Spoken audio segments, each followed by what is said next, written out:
할렐루야. 여러분들의 기도 안에서 연합감리교회 한인 총회를 월요일부터 목요일까지 잘 다녀왔습니다. 개인적으로 저는 이제 총회 임원이었기 때문에 아주 바쁘게 일정을 소화했고요.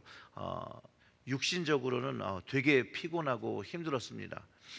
그런데 영적으로는 너무 은혜도 많이 받고 또 예배를 통하여 또 하나님의 인도하심을 통해서 또 용기와 희망을 다시 얻는 그런 총회였습니다. 앞으로의 우리의 교단 상황이 쉽지 않습니다. 더 큰 혼란이 이제 5월부터죠. 오늘부터 많은 혼란이 이제 예상되어집니다. 그리고 이제 9월 정도 되면 교단 지도자인 이제 새로운 신임 감독들을 이제 선출하게 되는데 아마 그 뽑히고 난 후에 더 큰 혼란이 예상되고 있습니다. 이런 상황을 좀 잘 이해하고 우리 교회가 더 복음의 사명을 잘 감당하기 위해서 현 교단 상황을 잘 이해할 수 있는 시간을 한 6월 초쯤에 준비하려고 합니다. 이번 총회 주제가요, 내가 친히 가리라는 그 출애굽을 위해서 하나님께서 모세에게 주신 말씀입니다. 우리가 무엇을 하든 어디에 있건 하나님께서 함께 계셔서 우리가 하나님이 함께 계심을 생각하고 걸어가면 그 상황이 광야일지라도 이겨내갈 수도 있다라는 그런 말씀을 우리가 총회 동안 마음에 새겼습니다. 저녁 집회 때마다 하나님의 임재와 예수님의 임재, 성령님의 임재를 찬송과 말씀과 기도 안에서 경험하면서 저도 다시 결단하는 시간을 갖습니다.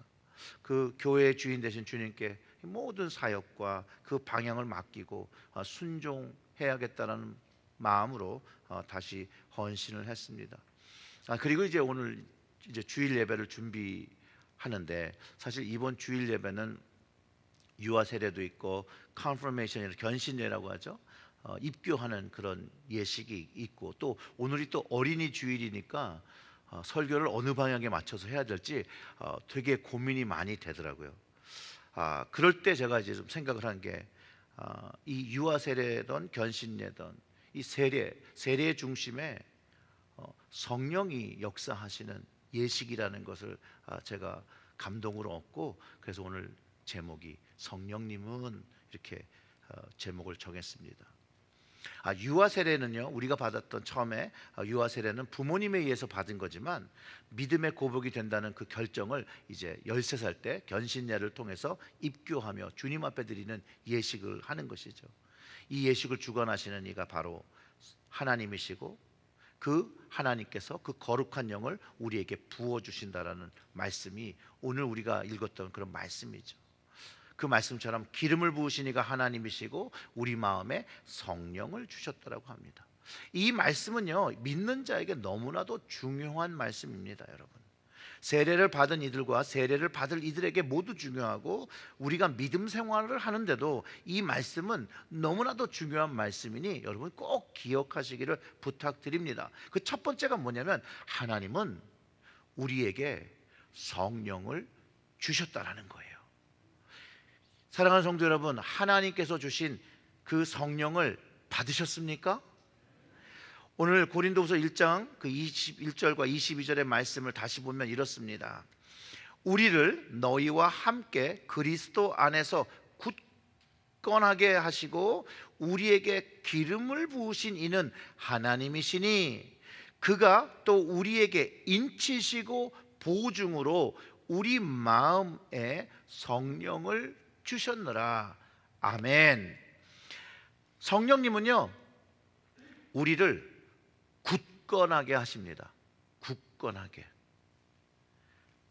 즉 하나님은요, 우리와 함께 하기 위해서 성령을 주시고 굳건하게 하신다는 거예요. 근데 굳건하게라는 말이요, 다른 말로 하면 보증한다는 거예요. 그럼 무엇을 보증하는가? 하나님 자신에 의해서 그리스도의 것, 하나님의 것이 된 것을 보증한다는 뜻이고, 이것이 단순히 문서에 남는 그런 보증이 아니라 하나님께서 우리의 삶에 함께 동행하시고 이끌어 주신다는 그 약속의 보증이라는 것이죠. 성령님이 우리 마음에 계셔서 우리를 이끌어 주시고 우리가 주님을 닮아 살아갈 수 있는 그 닮는 능력을 성령님께서 우리에게 공급하신다는 그런 의미입니다. 오늘 2부 예배 때 받을 유아들이 받는 세례가 바로 하나님의 약속을 받는 거죠. 이 아이들에게도 성령님이 임재하셔서 이 아이들의 삶을 보증해 주시고 굳건하게 하는 그런 의식, 예식을 드리는 거죠. 그래서 연합감리교에서 이 세례식을 성례전이라고 합니다. 성례전, 거룩한 예식. 이 거룩한 예식이 왜 거룩하냐? 하나님께서 하시고 하나님께서 주시는 그 거룩한 영이 임한다는 예식을 의미하는 것이죠. 그래서 감리교인들은 세례가 하나님의 임재로 세례받은 사람과 아이들 삶 속에서 역사되는 것을 부모와 교회가 함께하여서 거룩한 공동체를 만드는 것이라고 우리는 이해합니다. 여러분들 다 아시는 것처럼 유아 세례는 보통 한두 살 사이에 주었었죠, 예전엔. 근데 요즘은 그냥 어린이도 그냥 세례를 다 줍니다. 유아는 그 나이를 지나더라도 어린이한테도 주고, 그리고 결국은 13살 때 자기들이 자기의 믿음을 고백할 수 있을 때까지 우리들이 부모들이 양육하고 13살이 넘어서 자신의 믿음을 고백할 수 있을 때 그 confirmation, 자기의 믿음을 confirm하는 그런 시간을 갖는 겁니다. 여러분들은 다 세례 받으셨습니까? 세례 안 받으셨어요? 여러분들은 예수 그리스도 안에서 성령을 받아 세례 받을 때 굳건하게 하나님의 약속을 가졌다라는 거예요. 그리고 그것이 사명이 되어서 살아야 한다라는 것이죠. 세례 받은 이가 가진 사명이에요.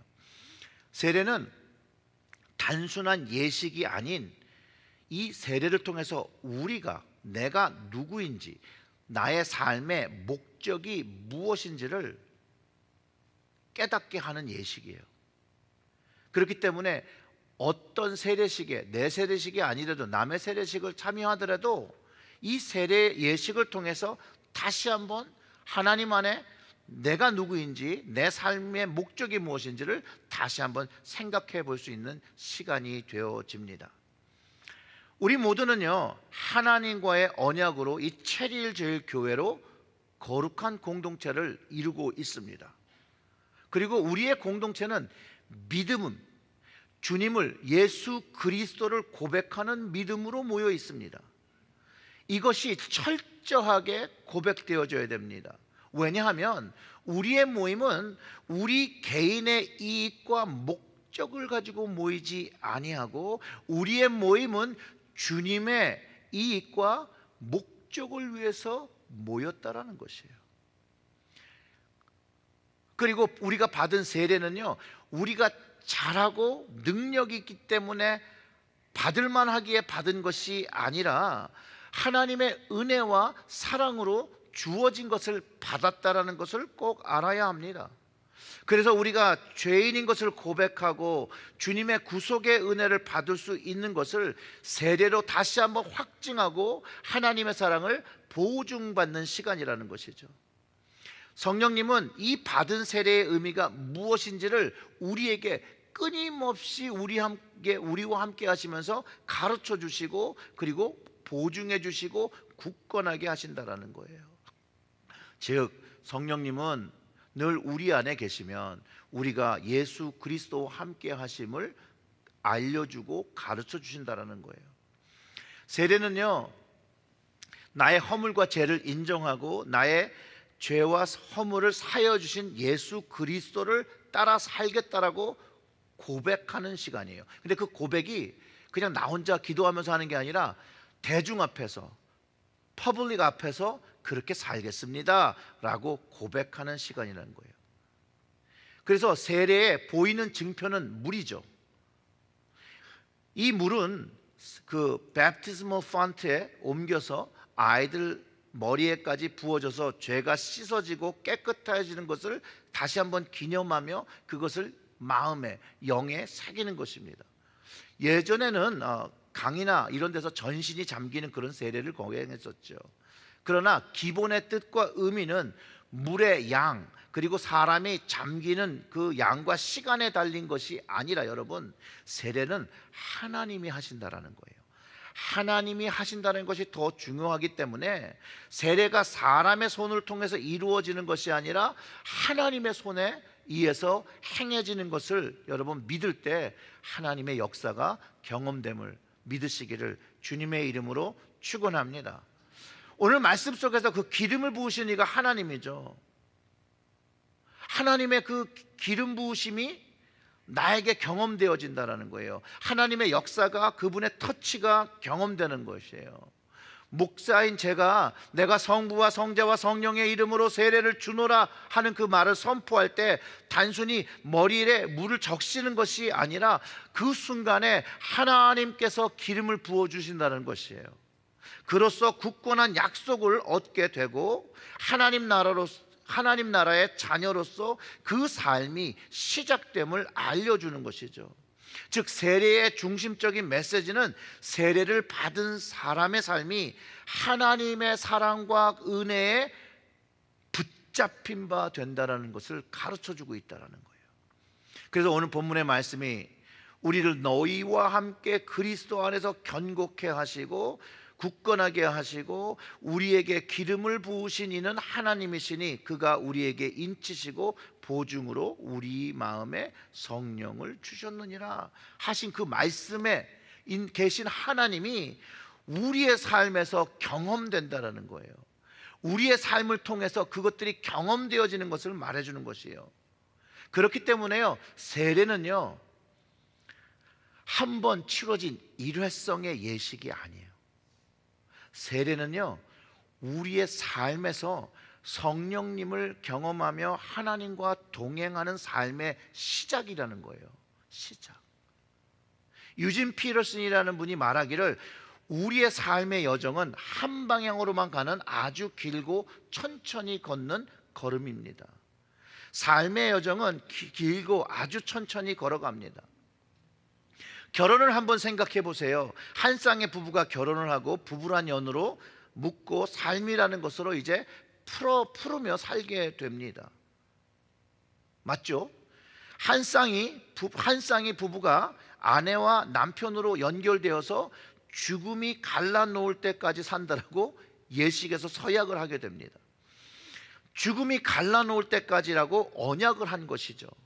이것은 영적인 연합을 말합니다. 몸과 마음과 영까지 연합된 것이기 때문에 결혼은 너무나도 중요하고 값진 것입니다. 여러분 한번 잠시 생각해 봅니다. 결혼이 일회성 이벤트입니까? 교회 또는 예식장에서 치러진 한 번의 예식입니까? 아니라는 거죠.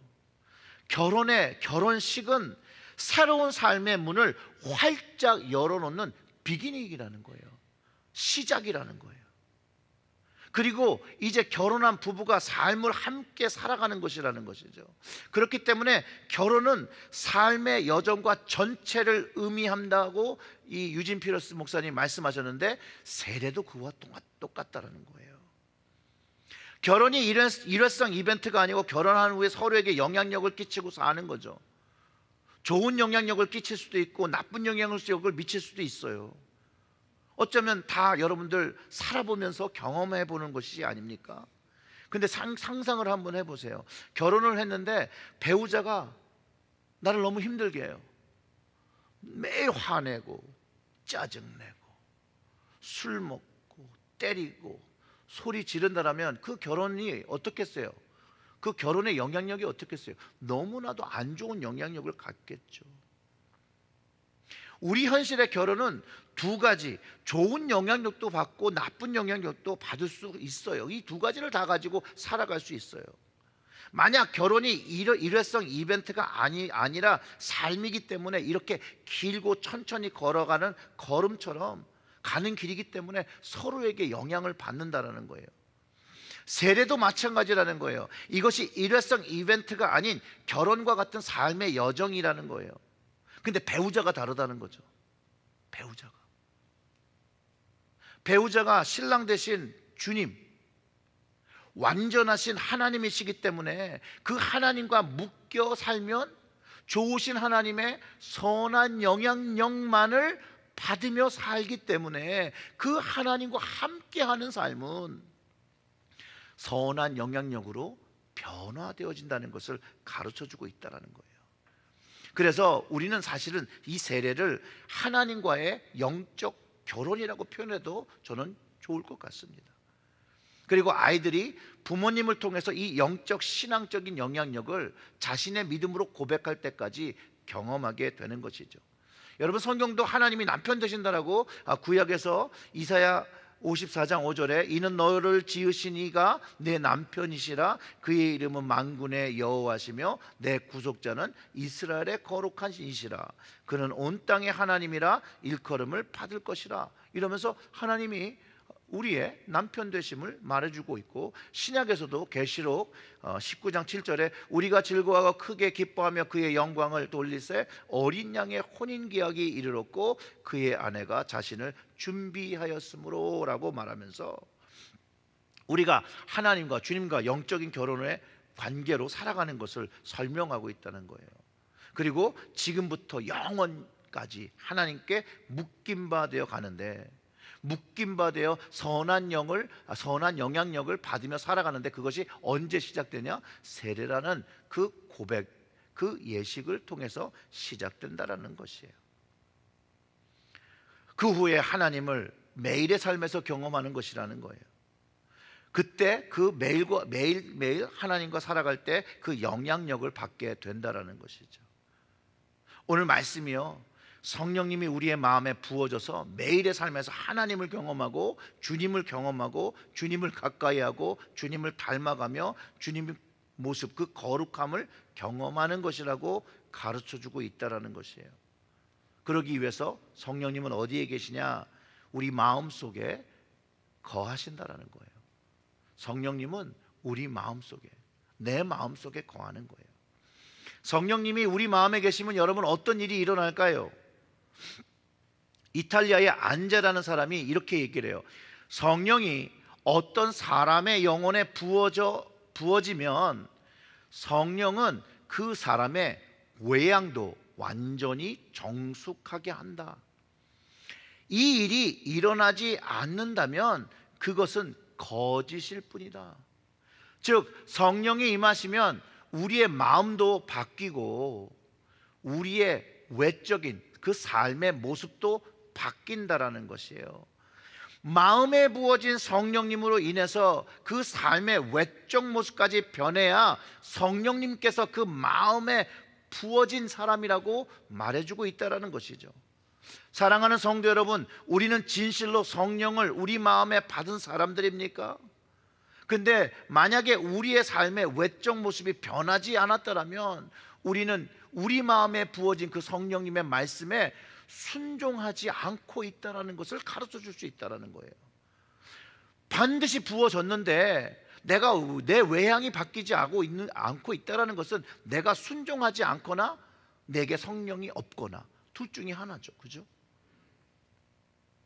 그렇기 때문에 내 스스로 성령을 받았다고 할지라도 다른 사람들이 그 변화의 모습을 전혀 경험하지 못하고 있다면 그 거짓된 영에서 벗어나서 참된 성령님을 받고 내 안에서 하나님의 뜻과 하나님의 것을 가르쳐 주시는, 그래서 그것을 순종하기 원하여 끊임없이 우리에게 말씀하시는 그 성령님께 순종해야 한다는 거예요. 그 성령님이라는 거예요. 그 성령님이 내 안에 있어야 되는 것이죠. 여러분, 사도행전에 이런 얘기가 있습니다. 사도행전 18장 24절에 아볼로라는 사람이 등장을 하는데 이렇게 설명하죠. 알렉산드리아에서 난 아볼로라 하는 유대인이 에베소에 이르니 이 사람은 언변이 좋고 성경에 능통한 자라. 그가 일찍이 주의 도를 배워 열심으로 예수에 관한 것을 자세히 말하며 가르치나 요한의 세례만 알 따름이라. 이렇게 기록하고 있어요. 이 아볼로라는 사람이 얼마나 성경에 능통했는지 고린도 교회에서는 아볼로파가 생길 정도로 영향력을 끼쳤던 인물이에요. 어떤 성경학자들은 이 아볼로가 히브리서의 저자가 아닐까라는 그런 추측도 하고 있습니다. 어떻게 보면 지식적으로는요, 사도 바울과 어깨를 나란히 견주는 그런 인물 중에 하나입니다. 근데 브리스길라와 아굴라가 그가 복음 전파하는 것을 듣고 데려다가 하나님의 도를 더 정확하게 물어 가르쳐주고 그것을 성경에 기록하고 있어요. 그 후에 아볼로가 더 깊은 복음의 이해를 가지고 믿는 자들에게 많은 유익을 끼치고 전도했다라고 사도행전에 기록하고 있습니다. 그런데 이 아볼로와 바울의 차이가 있는데, 바울이요 에베소에서 어떤 제자들을 만났어요. 근데 이들도 요한의 세례를 받고 주의 도를 이해했다는 것을 말하고 있는데, 말을 곰곰이 들어보면 이 사람들은요 아볼로의 영향을 받았던 주의 제자들이었던 거예요. 그래서 바울이 이렇게 질문을 해요. 사도행전 19장 2절과 3절에 이렇게 얘기해요. 이르되 너희가 믿을 때에 성령을 받았느냐? 이르되 아니라 우리는 성령이 계심도 듣지 못하였노라. 바울이 이들에 그러면 너희가 무슨 세례를 받았느냐? 대답하되 요한의 세례니라. 아볼로랑 이렇게 겹치는 게 있죠. 그래서 바울이요 세례 요한이 한 말을 인용하면서 주의 세례를 받아야 한다라고 가르쳐줘요. 그게 4절과 5절인데 이렇게 얘기해요. 바울이 이르되 요한이 회개의 세례를 베풀며 백성에게 말하되 내 뒤에 오시는 이를 믿으라 하였으니 이는 곧 예수라 하거늘 그들이 듣고 주 예수의 이름으로 세례를 받으니라고 기록하고 있다라는 거예요. 성경은 이 제자들이 예수님 몰랐다고 하지 않았습니다. 예수를 아는 제자들이라고 얘기했는데, 요한의 세례와 주 예수의 세례가 무엇이 다르기 때문에 초대교회 때에 예수의 이름으로 다시 세례를 받게 했느냐라는 질문을 좀 해봐야 된다는 거예요. 바울이 여기서 설명하고 있죠. 요한의 세례는 회개의 세례예요. 회개의 세례. 자신 스스로 회개하며 거룩한 삶을 살겠다고 고백하고 받는 세례. 이 세례는 오늘 본문에서 하나님께서 부으시는 그 기름, 성령을 받지 못한 거죠. 그럼 예수님의 세례는 바로 주실 성령과 불세례를 의미하고 있는 것이에요. 물론 주 예수의 이름으로 받는 세례도 회개가 요구되죠. 왜냐하면 실제로 진실한 회개 없이 성령을 받을 수 없기 때문에 그렇습니다. 성령님께서 우리를 회개할 수 있도록 이끄시는 분이기도 하죠. 예수 그리스도의 이름으로 세례를 받으면 새로운 삶을 살기를 약속하게 되는 것이에요. 이 회개의 고백은 요한의 세례와 주 예수의 이름의 세례는 같아요. 다른 점이 하나 있다면 성령이 마음에 부어진다라는 거예요. 그리고 그 성령을 부으시니까 하나님이시라는 거예요. 그래서 그 사도행전에서는 제자들이 자신들의 잘못을 알고 있던 부분을 다시 잘못 알고 있던 걸 깨닫고 자진하여 세례를 받습니다. 그래서 그런지 예수님이 우리에게 물과 성령으로 세례 둘 다 받아야 된다고 가르쳐 주신 것 같아요. 그래야 우리 마음에 성령이 계시고 그 성령께서 우리를 거룩한 변화를 일으킬 수 있게, 주님을 닮아갈 수 있게, 하나님께 순종할 수 있게 우리를 도우신다는 것이죠. 결국 이것이 예수 그리스도를 구주로 고백하고 받은 세례가 있을 때 그 믿음의 증거가 그 마음속에 있다는 것을 가르쳐 줍니다. 세례는 우리가 살고 있는 그 세례는 죄의 용서와 씻음, 그리스도를 쫓아 삶을 사는 서약하는 행위죠. 이게 물세례를 받는 사람, 이 서원이 정말 자발적인 행위라면 성령 세례는 예수 그리스도와 자신과 하나님과 함께 내적 연합을 경험하는, 어떻게 보면 실제적인 세례라고 저는 봅니다. 왜냐하면 예수님께서 이렇게 말씀하셨거든요. 성령을 받으면 요한복음 14장 2절의 말씀처럼 그날에는 그 성령이 임하시면 내가 아버지 안에, 너희가 내 안에, 내가 너희 안에 있는 것을 너희가 알리라라고 하면서 성령님을 통해서 신비하고 초월적인 임재가 우리 안에서 경험되는 것을 깨닫는다고 가르쳐 주셨기 때문에 그렇습니다. 14장 20절의 말씀이죠. 그리고 오늘 고린도후서 1장 22절에 성령님께서 내주하시면 그가 또한 우리에게 인치시고 보증으로 우리 마음에 성령을 주셨느니라. 성령을 주셨느니라. 그 말씀이 확실하게 나에게 체험이 되는 거예요. 그렇기 때문에 예수 그리스도께서 내 안에 계심을 확신하고 하나님 아버지의 임재를 경험하며 살아가는 사람이 되어진다라는 것이죠. 결국 성령님께서 그 마음의 임재됨을 경험함으로 인해서 주님의 사랑을 느끼게 되고, 주님의 사랑을 느낄 때 아버지 하나님의 사랑을 느끼게 되고, 성령님의 사랑도 동시에 경험하게 된다는 것이에요. 그리고 하나님의 그 거룩한 영인 성령님을 경험하니 우리의 삶도 거룩하게 변화한다는 것이죠. 그래서 성령을 받아 굳건한 보증된 믿는 자의 삶을 우리는 살아내야 한다는 거예요. 누구와 함께요? 하나님과 함께, 예수님과 함께, 성령님과 함께. 성령님의 임재와 그 체험으로 살아계신 주님과 교통하는 거예요. 그 믿음이 살아있으니, 살아있는 믿음이니까 하나님께서 칭찬하시는 그런 믿음이 되어진다는 거예요. 여러분, 근데 이 믿음의 종류가 여러 가지가 있다는 거예요. 각 사람마다 자신들이 내리는 믿음의 기준이 있어요. 근데 내가 내린 믿음의 기준은 우리의 믿음의 삶을 혼란스럽게 해요. 그런데 성경적인 믿음을 가져야 되는 거예요. 성경적인 믿음을 가지면, 즉 구원받는 믿음, 성령 받은 믿음은 우리를 절대 혼란하게 하지 않아요. 우리를 하나님의 가까운 곳으로 우리를 인도하신다는 거예요. 그게 사람이 가진 믿음과 하나님이 주신 믿음이 다르다라는 거예요. 여러분, 성령의 은사 중에 믿음의 은사가 있어요. 믿음의 은사가. 성령님이 마음에 계십니까? 내 안에 성령님이 있다는 증거를 우리는 확인할 수 있는데요, 우리가 어떤 상황, 어려운 상황, 힘든 상황에 있을지라도 결국 내주하시는 성령님으로 인해서 결국 우리는 평안을 누리게 된다는 거예요. 평안을. 요한복음 26장 26절부터 27절의 말씀을 보면 이렇습니다.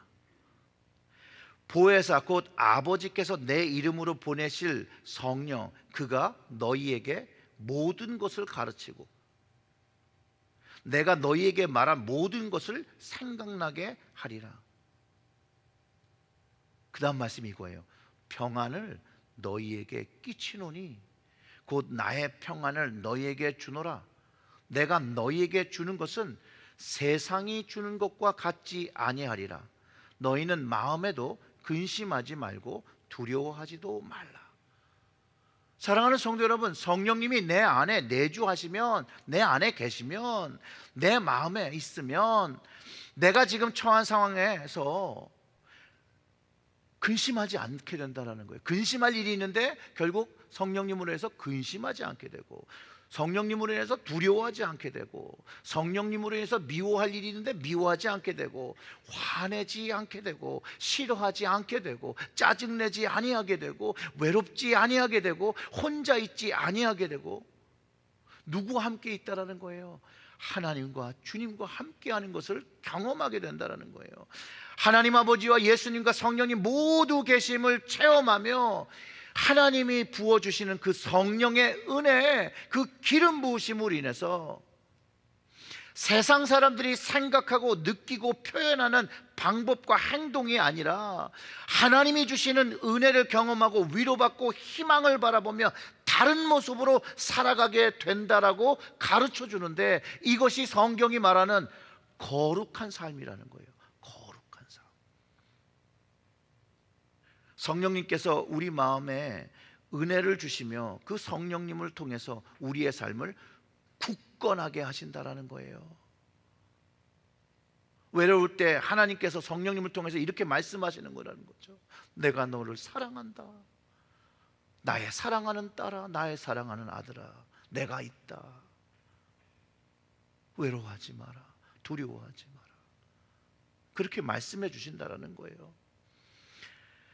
오직 하나님의 사랑과 은혜로 이 성령님을 마음에 받고 그리스도와 동행하며 하나님과 친밀한 교제를 누려야 한다라는 것이죠. 그것을 누릴 때 하나님께서 기뻐하시는 거룩한 삶을 우리가 살아가게 되는 것이고, 그것이 믿음의 고백인 예식인 세례로부터 예수 그리스도를 보는 그날까지 계속해서 우리가 경험된다라고 성경의 말씀이 가르쳐 주는 것입니다. 사랑하는 성도 여러분, 이 하나님께서 기뻐하시는 이 거룩한 삶, 마음에 성령이 부어진 그 부어진 삶 살아가며 하나님과 친히 함께 동행하며 역사하시는 삶을 살아가시기를 주님의 이름으로 축원합니다. 아멘.